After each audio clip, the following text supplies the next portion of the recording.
starting the chapter measurement, and basically the science is divided into two categories. The one is known as the science of living,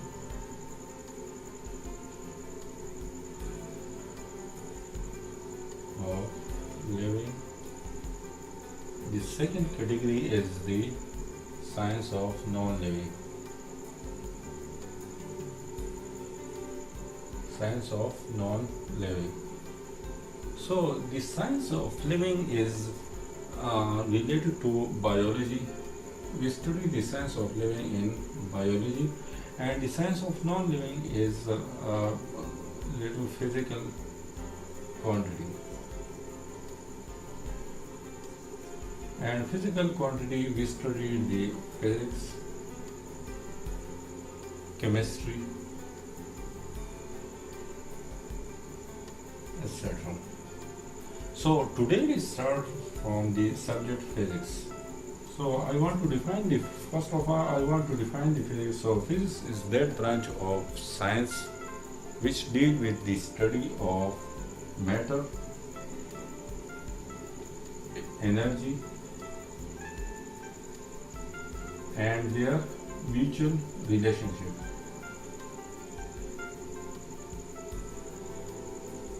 So simply, physics is such a branch of science which deal with the study of matter, energy, and their mutual relationship. So now we further proceed to that what is meant by the measurement. So today we start from the first chapter of physics, and the name of the first chapter is measurement. So first of all, what is meant by the measurement? So measurement is the standard with which physical quantity is compared. Standard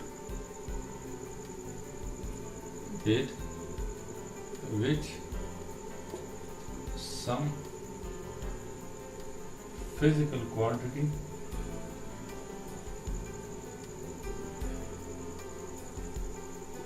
is compared,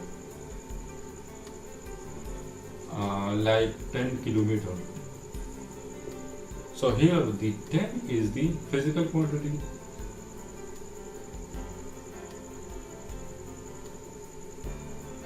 and the kilometer is the standard. Why it is called standard? Because it is standardized. That's why the 10. So 10 is the magnitude and it is the physical quantity. And what is meant by physical quantity, I will also explain it later. And this kilometer is standardized. So it is the comparison of physical quantity with some standard. How it is the comparison of physical quantity? Comparison such like that if you talk about the 10 centimeter, so the person automatically know that 10 centimeter, what is meant by the 10 centimeter? Here the centimeter is the standard and the 10 is the physical quantity. So let's say 1 centimeter is this distance. So the 10 centimeter will be, you automatically know that the 10 centimeter distance will be such line. So it will be equal to 10 centimeter and it will be equal to 1 centimeter. So it is the comparison of physical quantity with some standard. So that's why this is 10 kilometer is the measurement. So now after that we come to the unit, that what is meant by the unit. So the unit is defined as the standard with which physical quantity is compared, like 10 kilometer. So the kilometer is the unit. So it is the standard, as I already discussed there, it is the standard with which some physical quantity is compared. So I am comparing here the physical quantity with some standard. So this standard is the unit. So this unit is nothing, just a standard with which some other physical quantity is compared.